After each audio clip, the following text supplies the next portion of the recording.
So one of the things you've spoken out previously is the performance costs of using auto layout.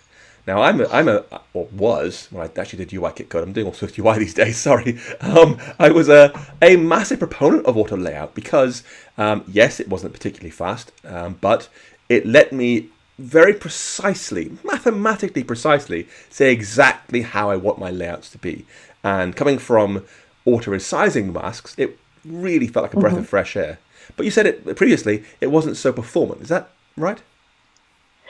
Well, it's true. I think it doesn't come as a surprise that layout performed by auto layout and by constraints is significantly slower than manually setting a frame.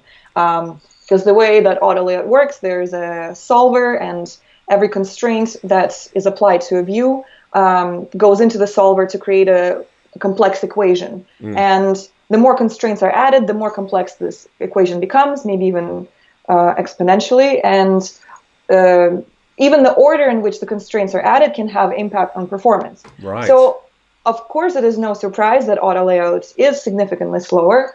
At one point, I measured this, and when I did, I found that for applying constraints to a simple view, just a box, it was about 7 times slower for iOS 11.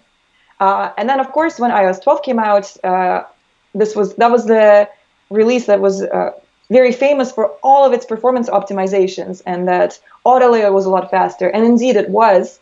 But for something like a simple view that's being pinned, it was still about 3.5 times slower to do it with auto layout than it was to just assign a frame directly.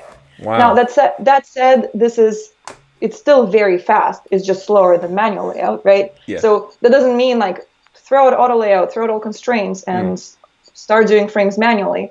But if you're using a lot of auto layout and you're having a lot of issues, maybe that's the place to take a look.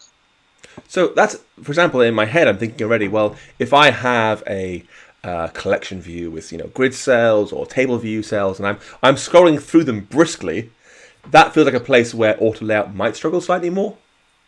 Exactly. So your cells may not be affected, but they also could be. If you are performing a lot of layout as the scrolling animation happens, then you could get in trouble with that. And if your cells have a lot of subviews, are very heavy and subviews and positioning, and a lot of computations are going into where things are, then that's something that may take a little bit of time for the setup of the cell.